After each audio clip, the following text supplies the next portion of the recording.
Welcome to Live, Let Thrive, a podcast about the Airbnb life, the share economy, and everything in between. Here are your hosts, Myka. All right, hello.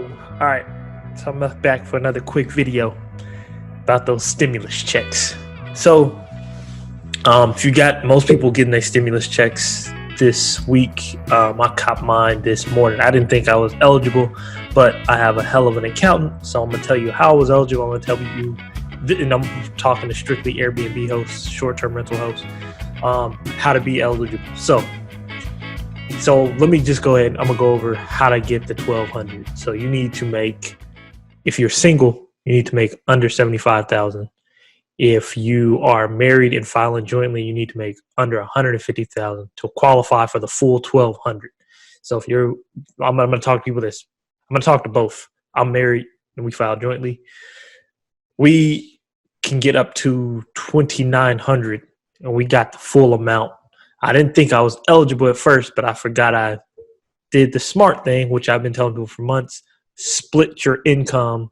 Like all your Airbnb income, all those people who filled out that SBA loan and they put all their money in sole proprietor and they put it under their personal, their personal social security number.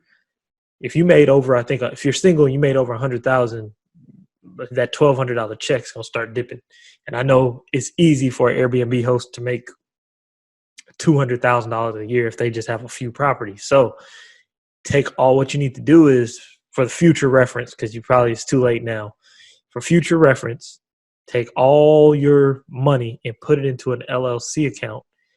And then what you can do is, under your LLC account, you can pay yourself through the LLC, W-2 yourself at the end of the year. And then what you do is, now you can also qualify for the what I think it's the Paycheck Protection, or no, the SBA grant.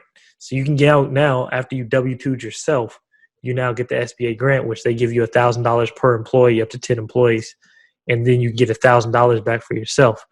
I have to work on doing that. I haven't been W-2ing myself, but I'm just giving you guys the heads up. So what you can do is, like, let's say you have a wife, child, you can W-2 both of them, and you can pay your child up to $12,000 tax-free. That's another story, but yeah, you can do that as well.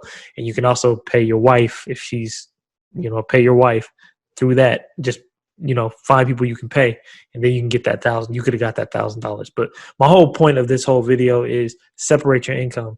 Don't put large amounts of income into your personal name. I mean, I'm not an accountant, but I have a really good accountant, and he helped me get that full amount. And I was like, oh, okay, because we separated our funds out.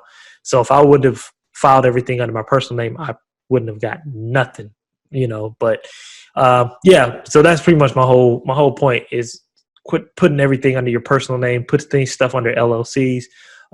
It's kind of just knowing the difference between an EIN and an SSN. Things come in the SSN, that's in your personal name. You're personally responsible for it. It's just a matter of, even in protection cases with your LLCs, umbrella LLCs, whatever series LLCs, it's just protection cases. But there are tax benefits and loan benefits, because I've told you guys in the past, you can get, if you're filing 2 years on LLC showing profit, banks will start, well, I don't know about right now, but banks were giving you large lump sums of cash, like lines of credit, 50,000. I know people with 6 figures lines of credit because they filed on an LLC. But yeah, some people, they kind of screwed themselves out of the money when they really could have got it, because they put everything under their personal name, especially in the Airbnb business, because you're quadrupling your monthly cash flow doing this. So yeah, look into getting an LLC, putting your money through an LLC and going that route, because man, it just has a lot of benefits. But yeah, that was my story. I was able to qualify. So yeah, I hope good luck to y'all. But yeah, let's see if you can get an LLC going. And we'll be back next week with I believe what's her name? Sorry, I'm drawing a blank. But we'll be back next week with the lady who created Nurses B&B, which is something the STR world probably needs right now, where it's a little alternative to Airbnb. So yeah, definitely tune into that, check it out, and we'll be back. Peace. Thank you for tuning in to this week's episode of Live, Let Thrive. Be sure to tune in next week for all the latest in the world of Airbnb and all that entails. Bye-bye.